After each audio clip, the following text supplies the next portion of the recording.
Desde Argentina, energía de la nueva conciencia. Mantra.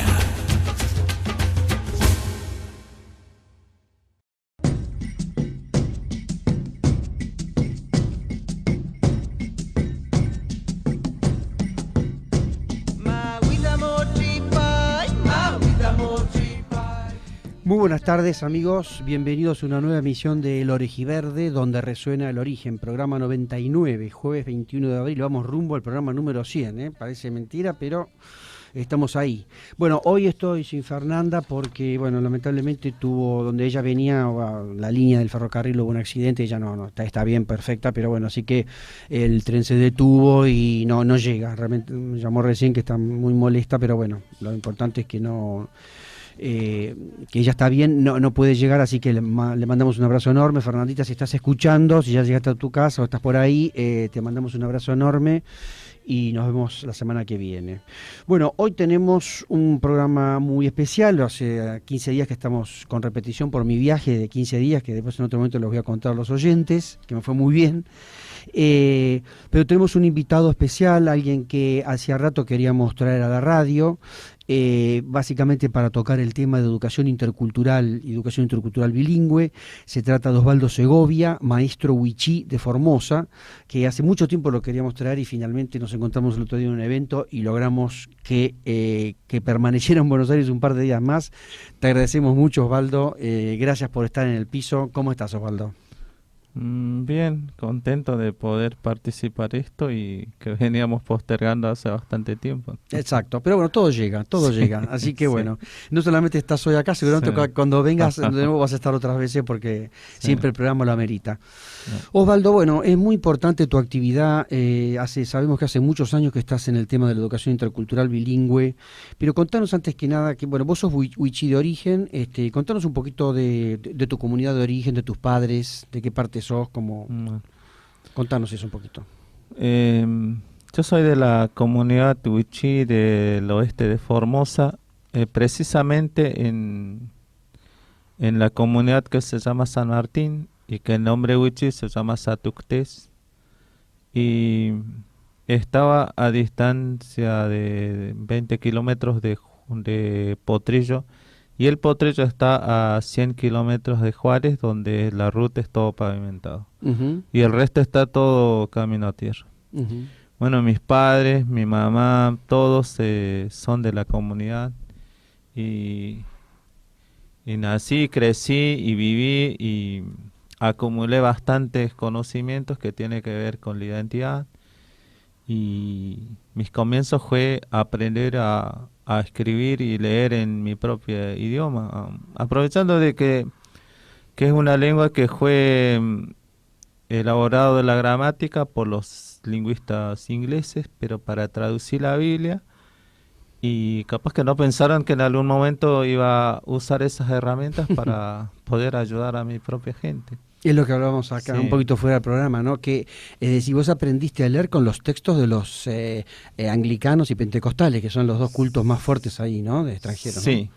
Sí, lo leí las traducciones, vi que han perdido bastantes cosas y también lo que se producía era un wichí bien castellanizante. Entonces, esa curiosidad me permitió amar la lengua y veo que lo que aprendí de hablar y compruebo, como dicen muchos investigadores, que aprender la lengua significa que tenés posibilidad de aprender la segunda, la tercera o la cuarta lengua. O sea, esa es la ventaja de ser bilingüe. Uh-huh. Entonces lo comprobé y luché para que esto sea real.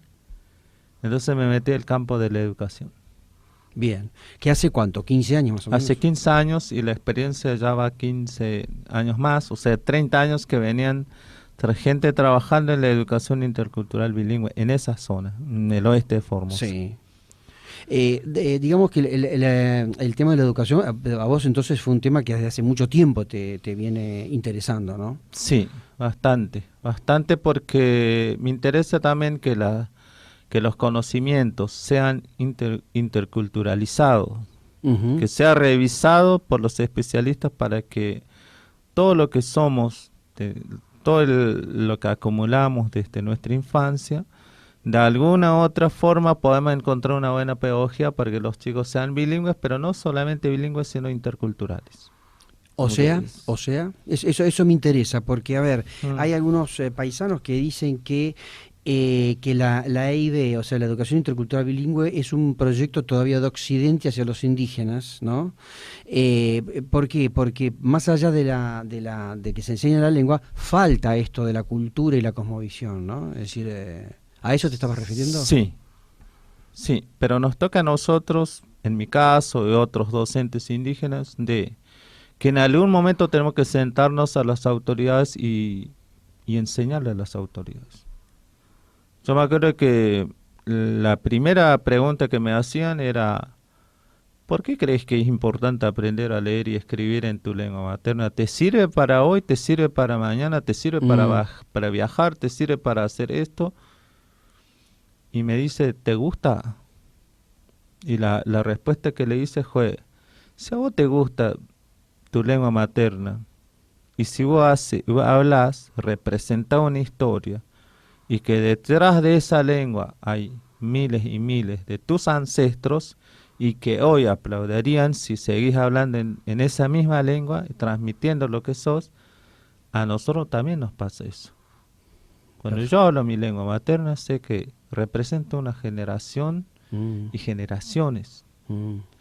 Entonces, no, más allá de lo que no está plasmado en las leyes, en la legislación, es algo que sentimentalmente y es algo que nos une a profundizar las raíces.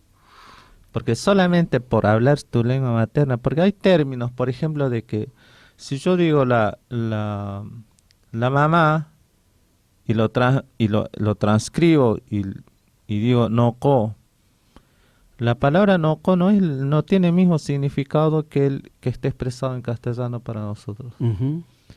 Y el concepto de la familia. La familia está compuesta por mamá, papá y yo, cuando en realidad nosotros, la familia es todo. Es todo lo que hay en la comunidad, todo lo que el niño está a su alcance. Bueno, esos conceptos aún no llegan a las autoridades. Y lamentablemente las autoridades que tenemos todavía no pueden entender cuál es la realidad que realmente necesitamos para que esto de la educación intercultural bilingüe no sea de manera occidental. Exactamente. Yo creo que es. Qué interesante esto que estás hablando, ¿no? Y qué importante esto que cuando respondiste a esta persona que te preguntó por qué quieren hablar ustedes en lengua, ¿no? Y enseñar. Y bueno, y esto de que tenés atrás las generaciones y generaciones y que tenés tu historia, ¿no? Y los ancestros, el mensaje de los ancestros y bueno, no, es como fundamental, ¿no? ¿Y vos notás algún avance en esto de más allá que las autoridades todavía no terminan de entender esto de que hay que desoccidentalizar la enseñanza, ¿no?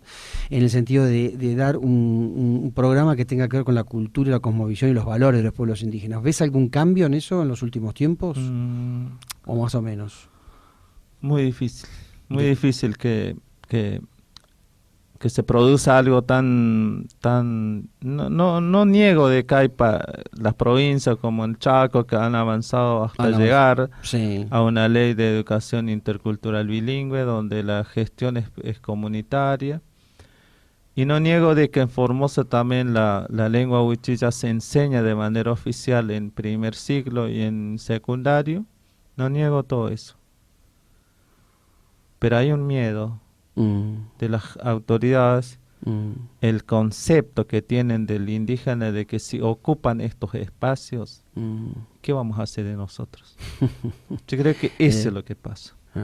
¿Vos pensás que es una cuestión de temor hacia lo que, digamos, como se dice ahora, hacia el empoderamiento de los indígenas de su propia cultura sería, ¿no? Sí, ese es el miedo. O sea, es difícil que los no indígenas corran del lugar. Porque está instalado, al menos la experiencia en Ramón Lista, el oeste de Formosa, es que han entrado personas que después adueñan en grupos. El grupo D, el grupo Sí, D. claro, sí, sí. Entonces eso cuando dejan de ocupar esos lugares, van a tener que aparecer las figuras indígenas. Y como no quieren que aparezcamos, porque dicen que todavía no es el tiempo, pero en realidad es el miedo. Sí. El miedo. Parecería que nunca es el tiempo con el indígena, ¿no? Sí. Decime, antes de ir al corte, Osvaldo, ¿vos tenés nombre en lengua? Yo hice a mí siempre me llaman Osvaldo. Sí, Y en mi documento figura así. sí. Mis padres negaron en ponerme el nombre que lo asocio porque ellos son muy anglicanos, muy metidos en la iglesia. Hice un planteo a los alumnos que yo tenía en secundario. A mí me gustaría que me pongan nombre. Entonces pusieron Pajlaís, que significa el que tarda mucho en llegar, como ahora. Que no sé cuándo voy a llegar al potrillo. Pero después cambiaron. Porque le parecía, porque yo le contaba las experiencias que tuve cuando salgo del monte y me vengo acá, me paso en Formosa, en Buenos Aires, y a raíz de que yo un día estaba en una parada de remis, de taxi en Formosa, y se para el taxista, me lleva. Pero después me pregunta de qué parte soy. Y cuando hablo, el remisero dice, vos no sos persona. Porque cuando empezás a hablar, yo me doy cuenta de que vos sos aborigen. O sea, por hablar así, vos sos aborigen. Yo pensaba que eras persona. Por eso paré y te llevé. Entonces digo, cuento a mis alumnos, y entonces ellos dicen, a partir de ahora vas a ser Noel, que quiere decir persona en Uchi. Ah, qué excelente cuento, Sí. ¿no? Así que me quedo con eso. Qué de excelente. Que siempre soy Noel, persona. Sí, persona. Bueno, con esta idea impresionante y con este relato vamos a ir a un corte. Vamos a escuchar un tema musical. Escucharemos a Huechela Colec, La Colec, Duerme Niño Duerme, interpretado por Emma Cuañeri del CD Primer Encuentro de Arte Indígena.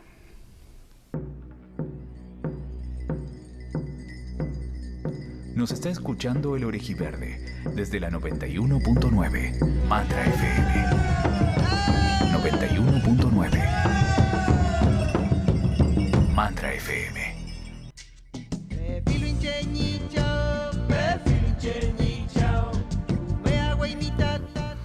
Qué hermoso el canto com de Emma, ¿no? Una de las cosas que estábamos hablando con Osvaldo fuera del aire, que notamos, bueno, básicamente él que es docente y coordinador de actividades ya de docentes actualmente, ¿no? Que la gran cantidad de material para niños que acá hace falta, ¿no? Que hay muy pocos materiales para educar a los niños, para enseñar, ¿no? ¿Qué me puedes decir? Estaba pensando que también falta la música, ¿no? Es decir, en otros países hay mucha música, acá a nosotros nos falta mucha música también, ¿no? Sí. ¿Qué pasa con esto de los materiales para los niños, Osvaldo? Yo creo que hay dos movimientos muy importantes en Argentina cuando reconoce de que hay que implementar la educación intercultural bilingüe, que fueron líneas de capacitaciones. Y después a otro movimiento que se hacía es el tema de la legislación, ya sea desde resolución o memorando, lo que sea, en el marco jurídico. Pero después se olvidaron, porque hoy por hoy no hay ninguna línea política del Estado que atiende a la publicación, la elaboración y publicación de materiales didácticos pensados para los niños. Sí. Entonces es un tema que seguimos planteando a nivel nacional, a nivel de región, a nivel de provincia, pero siempre nos encontramos que nunca se elaboró. Hemos presentado varias líneas de acciones de publicación y la respuesta es que no hay plata. No hay plata para la publicación. Eso es lo que es mentira sé, eso, ¿no? Pero bueno. Sí, eso es lo que sé en relación a la elaboración y publicación. Bien. Pero sí se destina cantidad de dinero para capacitaciones y a veces esas capacitaciones son muy reiterativos. Capacitación de los docentes. tanto indígenas como no indígenas. Sí, a mí me parece que es muy importante este tema de los materiales y vos lo único lo que haces es confirmar esta falta, ¿no? Pero bueno, yo creo que es toda una línea de trabajo muy importante esa, ¿no? Donde ustedes van a tener mucho que ver, los propios indígenas, en el sentido de poder aportar los contenidos para esos libros que en algún momento habrá que, esos materiales que en algún momento habrá que difundir entre los niños, ¿no? Me interesó algo que estábamos hablando fuera del aire también hace un rato, Osvaldo, que vos me hablabas, esto que tenés tan lindo de relatar lo de las palabras, ¿no? Y la incidencia de las palabras, la ausencia de las palabras y la presencia de las palabras. Vos me estabas hablando de una palabra que había estado ausente entre ustedes durante mucho tiempo, que fue la palabra, o el reemplazo de una palabra de Dios, ¿no? Es decir, que se hablaba de Dios como cuando ustedes tenían otra palabra para, ¿no? Es decir, contame un poquito eso y cómo... No, por ejemplo, nosotros los huichí, que yo me acuerdo que cuando yo era niño y ya prácticamente la palabra se usaba, que es equivalente al español bendecir. Ajá. Pero tenía un contenido muy, muy fuerte, muy profundo y espiritualmente. Uh-huh. Pero la diferencia de lo que nos decían en las iglesias es que nosotros, por ser persona, tenés todas las posibilidades, tenés toda la autoridad de bendecir a la persona, y nosotros usamos la palabra taqaphuay, que en los relatos de Tocuaj aparece mucho. Cuando Tocuaj quería que, por ejemplo, que duerma a alguien, dice taqaphuay. Y hay otro relato que también de la abejita Moro, también taqaphuay Tocuaj, y en ese momento se duerme Tocuaj. O sea, todo lo que se produce a través de esa palabra. Y hoy pierde esa palabra. O sea, no es que no lo usamos, pero solamente pensamos esto de que solamente Dios es la que tiene que bendecir a las personas. Entonces tenés que pedirle a Dios para que lo bendiga. Cuando antes la gente se bendecían entre ellos. Claro, qué importante, ¿no? ¿Vos pensás que eso se puede estar recuperando, ese conocimiento ancestral, o es difícil? Yo creo que va a llegar un momento en que tenemos que volver a usarlo. Primero, porque hay una crisis de todas las iglesias que hay en la zona de no haber podido responder a las inquietudes de la misma gente. Entonces hoy por hoy la gente en algún momento va a recuperar. Digo esto en confianza y en sentido de que algo mejor para todos los pueblos, y me permitiría sumar con lo que dice Galeano en algún momento cuando dice, ¿quién me prohíbe, parafraseando, quién me prohíbe soñar? Pero ese sueño tal cual lo traigo ahora. Sí. Y lo declaro que en algún momento vamos a tener que usar. ¿Por qué? Porque no da resultados. Lo que nos venden no da resultados. Nos pone más problemas.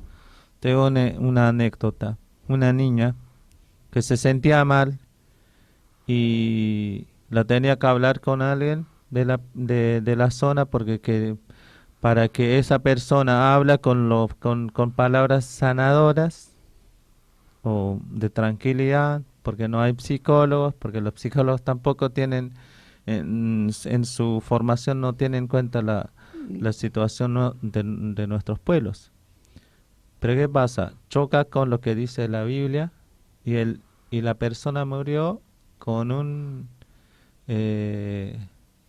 una situación crónica y difícil de salir, porque ya pasó a ser psiquiátrico. Pero era la confusión entre lo que es nuestra y lo que no es nuestra. Exacto. En esa área. Exacto. Bueno, yo tenía una última pregunta, Osvaldo, qué interesante todo lo que nos contás, pero ya me la contestaste, vos, porque yo te iba a preguntar cuál era tu sueño, ¿no? Yo sé que vos estás en este momento en un escalón más arriba de docente, que sos como coordinador de docentes, ¿no? Estás supervisando a varios docentes. Y yo te quería preguntar cuál era tu sueño, ¿no? Ya un poco me respondiste cuando me dijiste esa frase de Galeano, ¿no? ¿Quién nos prohíbe soñar, no? Pero si podés redondear un poquito de cuál sería tu deseo más grande en este momento hacia futuro, ¿no? En cuanto a la educación de los niños indígenas. Niños y jóvenes, ¿no? Yo creo que mi mayor sueño es que en algún momento podamos hablar.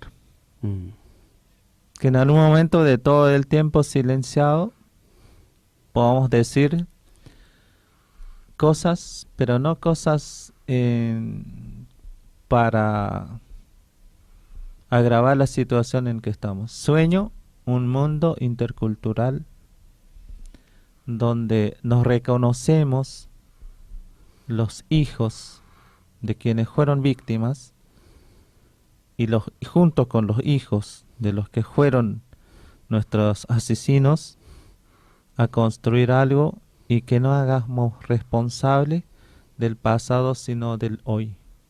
Perfecto. Eso es mi sueño. Maravilloso. Con ese sueño tuyo, Osvaldo, que es nuestro sueño, nos vamos a despedir. Muchísimas gracias, Osvaldo. No, gracias. Por supuesto que te convocamos para la próxima vez que vengas a Buenos Aires. Osvaldo está partiendo mañana, pero realmente es un maestro en todo el sentido de la palabra, ¿no? Creo que ha quedado en evidencia estos talentos de Osvaldo Segovia, maestro wichí de Formosa. Gracias, Osvaldo. Nuestro próximo programa del jueves 28 de abril será el número 100, lo anunciaremos por el Facebook porque probablemente yo esté compartiendo ceremonia con los paisanos mapuches del Neuquén, pero lo iremos confirmando en la semana. Y vamos a cerrar con una frase de un paisano que es un común amigo nuestro y hermano, que es Luis Eduardo Pincengo, en una quena mapuche, que él dijo, y en relación con esto de poder hablar, ¿no? Él dijo que a nuestros niños se les enseñaba así: primero debían observar, después analizar, luego participar y recién después podían hablar. Hasta el jueves que viene.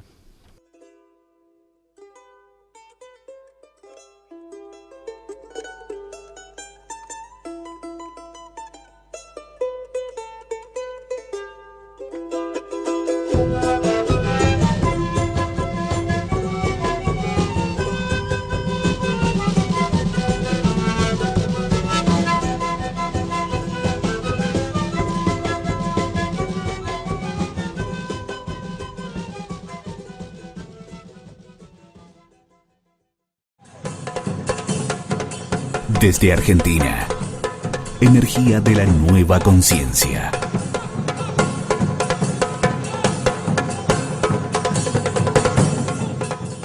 Mantra FM.